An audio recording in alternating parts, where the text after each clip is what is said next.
This is Mile High. Do I want to tell the story or do I want to show the message? You've got a lot of work to do between Mile High. The time has come where we can know we have a responsibility, an ethical and moral responsibility. We have to do it better in order to move people along. Up, down, inside out. If you get your mind right, it is not. It is a receiver of thought. This love is my first technique. it's now time for the show. Welcome, Mile High. And I know you put a lot of work into that, and I know you're giving a lot. Now, to change the world, your whole life is a total waste of time filled with missed opportunity. Who do you think gave me that mug? Billy DeMoss sent me that mug. Here's the thing that I'd like you to ask to yourself. Are you changing the world, or is the world changing you? Are you changing the world, or is the world changing you?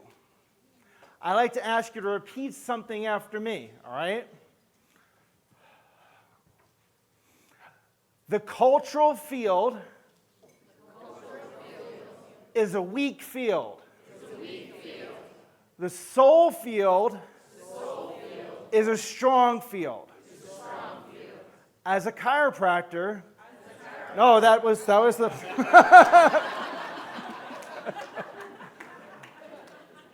You have to ask yourself, are you listening to the cultural field or your soul field? Something drew you to be a chiropractor. I don't believe it was an accident. And here's the thing. We talk alignment and coherence in practice, in chiropractic. We talk alignment and coherence in chiropractic. So rarely do we apply it in practice. We very rarely apply it in practice in terms of how we run our business. Most of the times I give a political, philosophical talk, which this is. However, I want to focus on the fact that most of the time, what we say we value as a profession, subluxation, lifetime wellness care, philosophy, art, and science, most of the time, we do things that are incoherent with that in how we run our office. And that not matching up does not help us to be successful in reaching more people. In fact, it's a major subluxation in how we practice. Okay? Not me, but how we as a profession practice.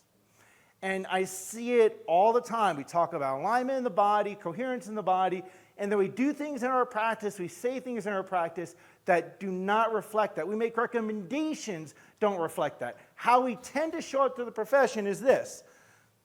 $27 specials, quick visits, quick fixes, packs of visits. I love this one. Don't forget to treat yourself this Black Friday sale. It's not even Black Friday, it's a Black Friday sale. Buy 10 visits, get 2 free.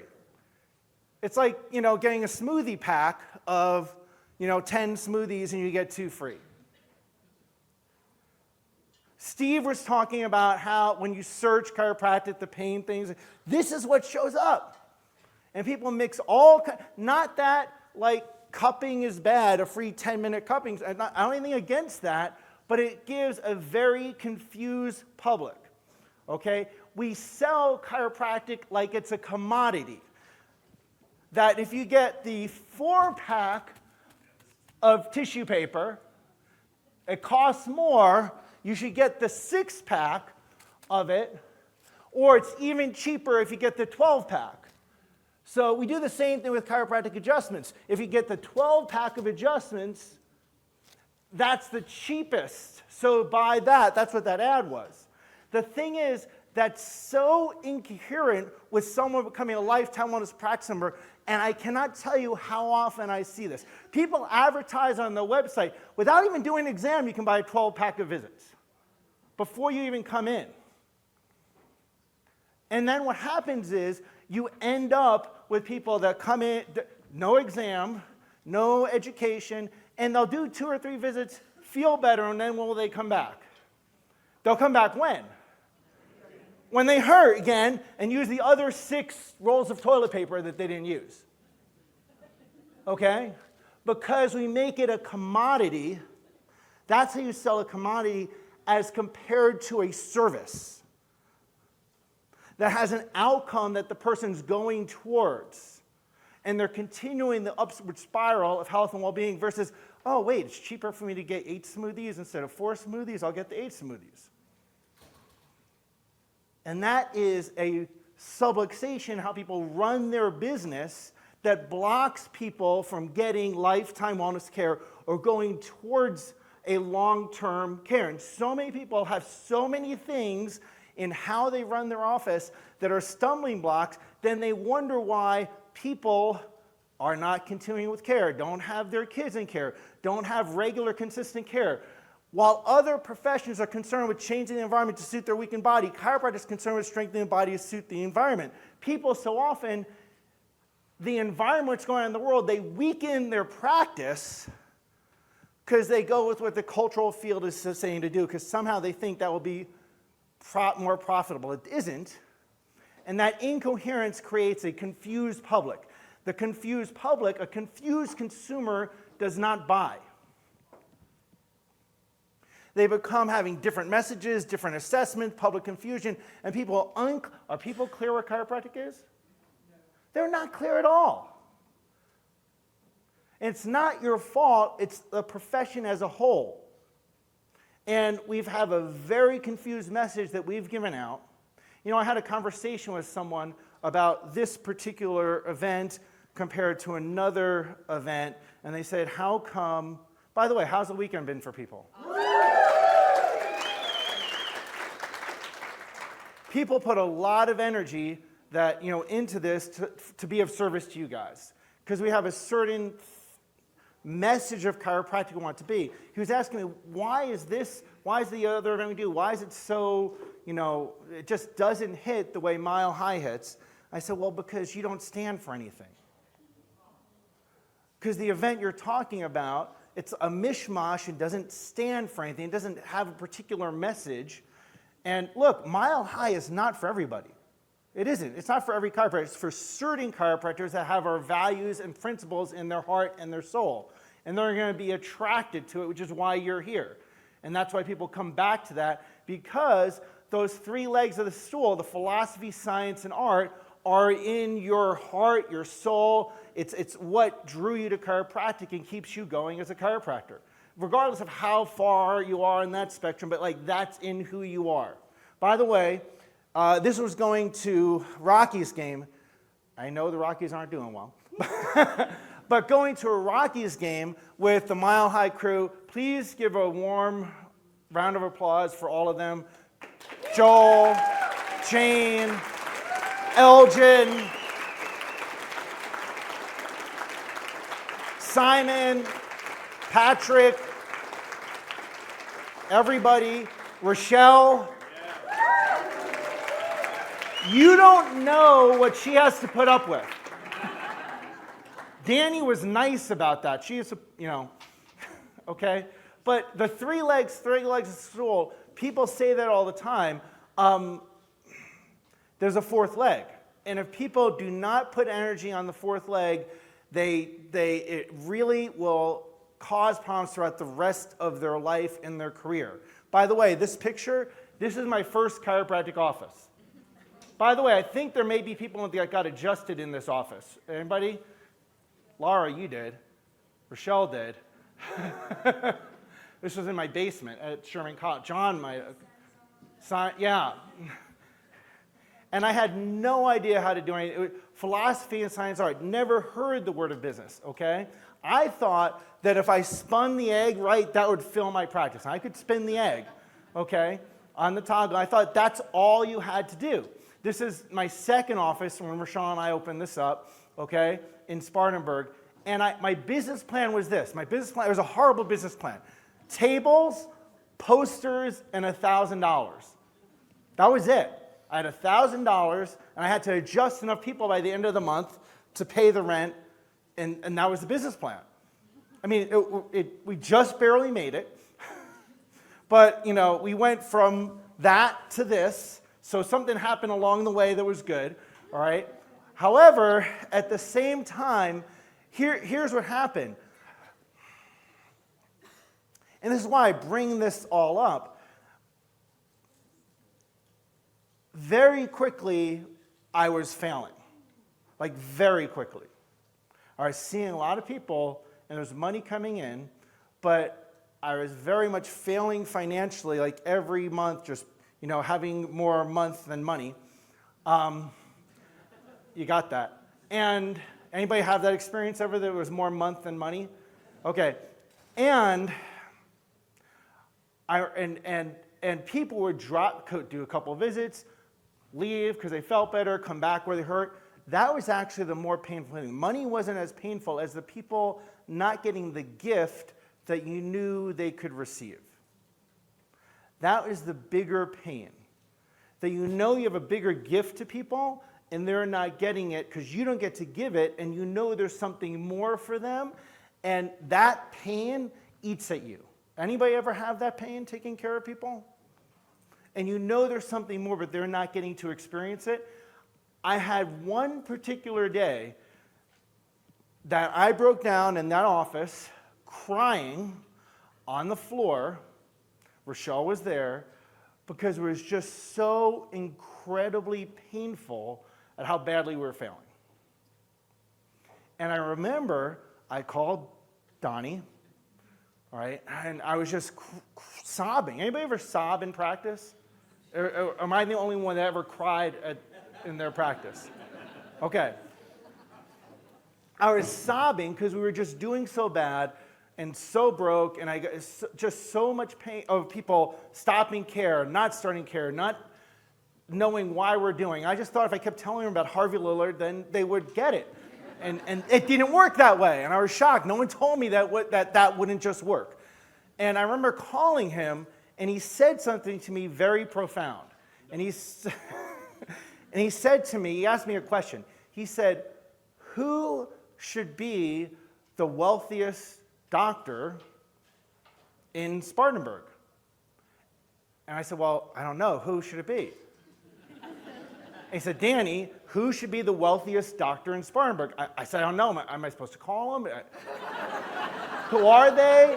I didn't get what he was, and I heard him like hitting my head over the phone. I was like, oh, okay. It's the one that gives the biggest value. He said, okay, yes, it's the one that has the most valuable service, and I know for a fact that you give one of the most valuable services in Spartanburg for sure, so you should, and you know, should be one of the wealthiest doctors. That's something you need to ask yourself. How valuable your service is, and you should be one of the wealthiest doctors in your town. And if not, what subluxation is happening to block that? There was several years later when Rochelle and I moved into our dream home in Colorado. I had passed this house for 10 years saying this is our dream home. And one day I passed and there was a for sale sign. I pulled in. I said, I'm buying this house. And when we moved in, and we're doing the moving truck, one of the neighbors walked by and introduced himself, and he was a medical doctor.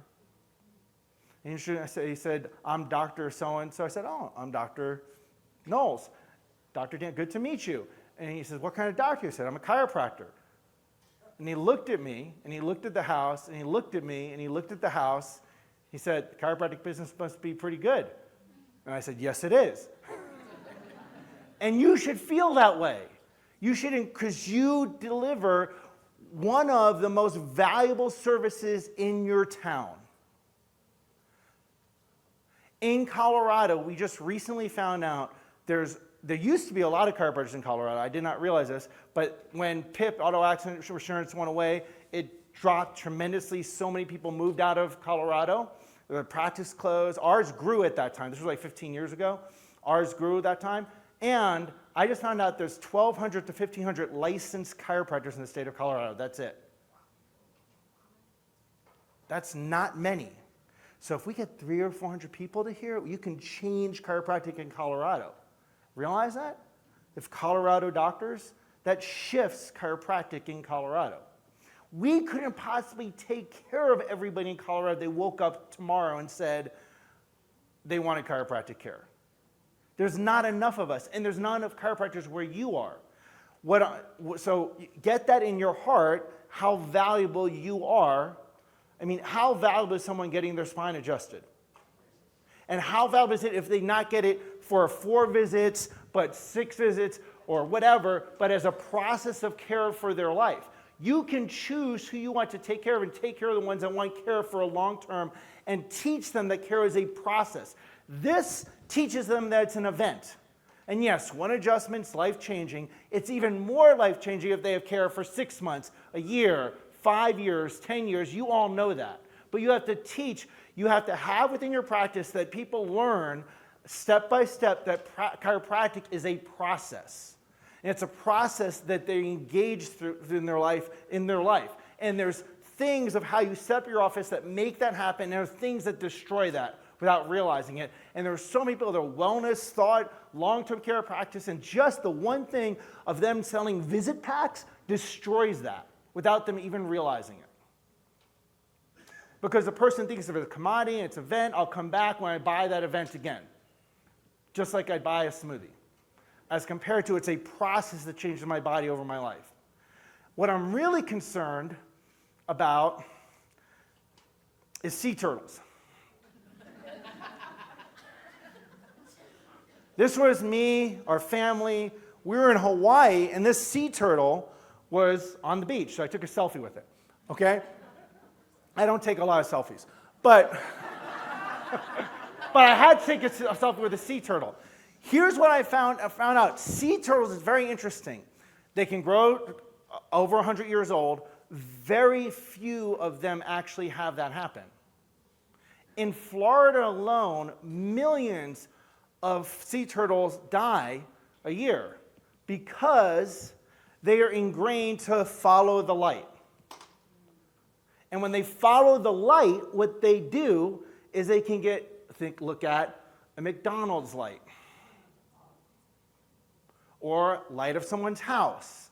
And when they're born, not go into the ocean, but go towards a house. They have lots of other predators, but not even the predators, just following the light that isn't the light of the sun and moon, because they're wired to go right into the ocean. But if they see things that will lead them the wrong way.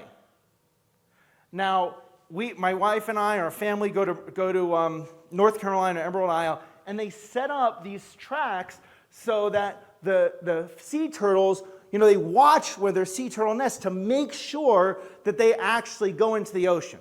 You ever see those set up on beaches? Because people want to help them go out into the ocean where they're supposed to be and give them a fighting chance, right? Because they get distracted. And distraction puts them in the wrong direction. Now, actually, that's what I'm concerned about chiropractic students and chiropractors. Because we tend to follow the light, shiny object too. We got to practice it. It's like Vegas. It's like this shiny object.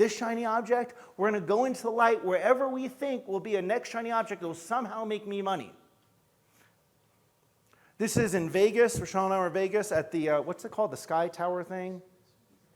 The stratosphere. Love it. It's one of my favorite things. But you can see all the lights. And chiropractors do that. They get distracted by whatever shiny object. And if students don't get exposed, philosophy, science, art, and hopefully some business, they will go whatever direction. How much chiropractic do they learn in school now? Very little. And someone will tell them, well, to do a 12-pack of Shockwave, or do a 12-pack of DRX, or whatever it might be. And then the loss is not only the student, but humanity, that people don't ever get chiropractic care. So you have to run a business coherent with values of chiropractic. Gratefully, this is graduation. And I kind of was like, wow, I'm getting to speak when the two people that were at my graduation, Bill Decken and Donnie Epstein, are in the audience. This guy would not have thought that would happen. But getting your chiropractors run businesses, because it's a business. I mean, is your practice a hobby? Or a business is supposed to have money that comes in. I mean, this putting on Mile High is like a hobby, okay? But my office should run a profitable business, right? That's the way it's supposed to be. Which means you have to have coherent recommendations, financial plans, all right, objective outcomes, and a team that's on mission. They're not just punching a clock and thinking I'm entitled to get a paycheck because I'm there. They're working for the outcomes of the office. They're on mission for the office, okay? And you have to have a team and practice culture where your team isn't an admin, okay? Your team, they're paraprofessionals. So many chiropractors, I saw on the phone, they're hiring the first team member. If I can just have someone that answers the phone and ask people for money, I'll be happy. That's the wrong decision. You have to hire up and have a higher level paraprofessional that wants to be part of your mission, has buy-in. And I want to acknowledge my office team, okay? Trina, Amanda, Chelsea, Dr. Miranda, Dr. Jeff, they running a nearly 500 visit week office while putting this together.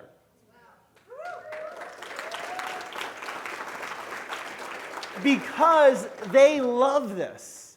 They feel fulfilled that they're giving something more. They said, we're so excited about the people that get impacted in the other communities because the people came to this. That's what you want in your team. That's why I always say, always bring your team. If they can answer like one more phone call, start one more person, right, it pays for them being. If they have just an ounce more of energy, I always say bring your team to everything. Never miss bringing your team, okay? Always. And celebrate them. They did not do this like for me and Rochelle. They did that for you guys. They spent weekends filling bags and coming in when they're not supposed to work. It's surprising me that they're working on the weekend to get everything ready for Mile High. That's what you want your team to do for your office. That they're on mission with you. Okay? If they're not in mission, it's not going to go as well. When you're speaking in front of Reggie Gold, you always wear your hat backwards. And wrinkled shorts, always. This is me as a student, okay, at Sherman College. So we got into chiropractic to change the world. Instead, we have allowed the world to change us.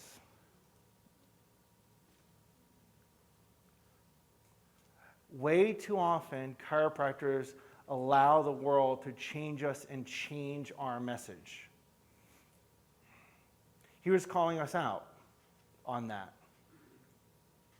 We had a certain purpose, but then we say, oh, okay, we'll see you for a few visits and do insurance, or we'll do a few visits to like get you out of pain and hope you still come in, instead of actually telling you what chiropractic is. The cultural field is a weak field. The soul field is a strong field. Put your soul into what you're doing and make it consistent, your heart and soul, with the message of your office throughout. Now, I really like how Dr. Franson said, I don't know if I'll be able to say it because I'm a New Yorker instead, I'm not from Massachusetts, so I could, New York accent, but he said it's a Mile High swag bag. So we put in the Mile High swag bag, Rochelle said this, our stat system, okay? And we want you to have it. That QR code is for the Mile High swag bag. Who got that? Okay, whoever did not, you need to do that. And we did that because we didn't want people doing QR codes all weekend and all of that. Did you notice that that was better? Feel to the field of the office, to the field of the experience the whole weekend, because last year there was a lot of that, changed the energy. So I've had chiropractors, I've run into chiropractors, not that there's anything bad with these things, driving Uber, I went to Coors Field, and a chiropractor recognized me. He was serving hot dogs at the game in Coors Field. The person that was one of my best friends in chiropractic school, he actually delivered COVID shots during COVID. He won the philosophy award at Sherman College. He ended up going to. I've seen chiropractors do all kinds of things that were so far from the heart and soul of what they do. The tragedy is not the chiropractors, it's the people that don't get the care that they could have gotten from that person. There are so many people in your community that aren't getting care that could be getting care. But getting your office in alignment for all of those things so it gets more coherent for the person getting lifetime wellness care. We'll go through that with you in the digital survey and walk you through. I could tell you exactly how your office is doing from that and putting that data in. So here's the thing. Students go towards the light, but they may not go towards the water. That's why I put energy into this for Mile High, for students, for organizations. Because the next generation of chiropractors is watching us.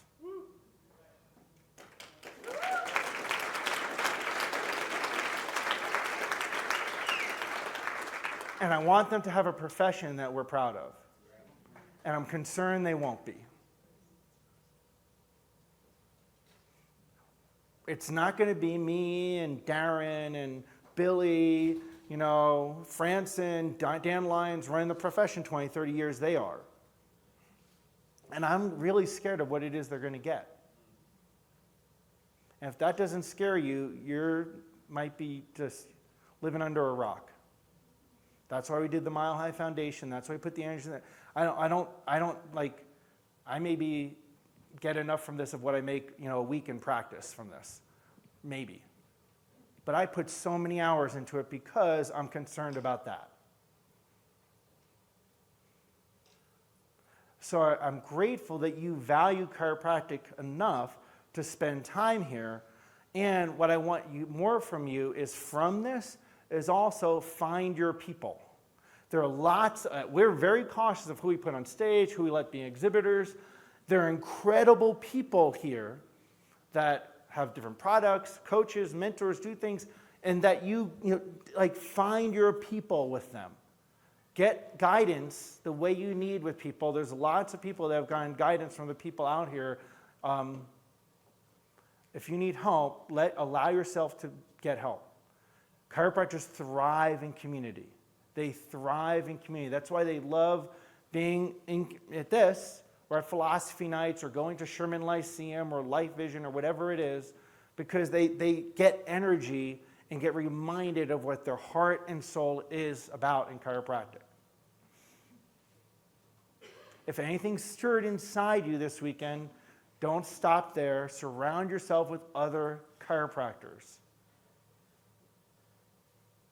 They'll help keep you fueled.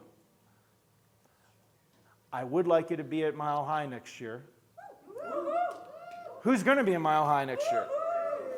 All right, so this is not for a ticket. This is to mark yourself as going. It marks it on your calendar. Because I believe when people put it on their calendar, they will do it.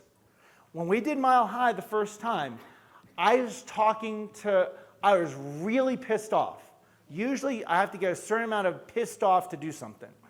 And I was really pissed off because chiropractors in Colorado wanted to get the rights to inject people. And there was a back-end story because they wanted to not only inject them with healthy stuff, that was the story. We want to help them, we just want to inject them with healthy stuff. In the back end, the people behind it actually wanted to get vaccine rights. That's what they really wanted. That's what we found out behind the scenes. They didn't say that publicly, but we saw documents that said that. And they went to, Rochelle was on the state board at the time, and I tried to get every chiropractor to go to the state board. I called him, I emailed him. There was only one person that showed up, Jared Dawson in Fort Collins. All my calls, one doctor showed up. I said, I didn't say frickin'. Apathetic chiropractors.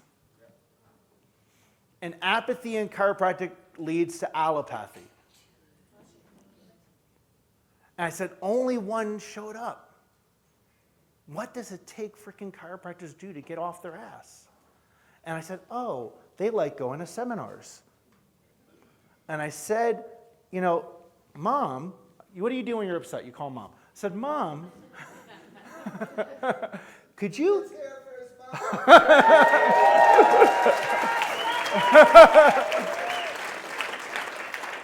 Could you, like that hotel, could they get a room for us to do an event because I could get chiropractors to it, and then maybe I could use the stage as a platform to tell them what was going on politically? Because if I get a bunch of people that are popular and well-liked, have the same values, people will show up. And she called, like, she said, I got the contract for you. It's on the, it's there. You can use it or not. It's on this date. It's in 4 months. I said, I got 4 months? She said, yeah, if you don't use it, you don't. I won't. It's okay. If you don't use the hotel, it's on there. I tied it into another contract, but you got 4 months if you want to do it. So I was like, I've never done this before. I got 4 months to put on a program. You know what happened? It was on the calendar, and I made it happen. Who was at that, at the first Mile High weekend? It was pretty damn awesome. Okay? So put it on the calendar. Okay? Now, that will get it there. That's all it is to mark your calendar. So don't let this experience end. Be at Mile High next year, and the next generation of chiropractors is watching us.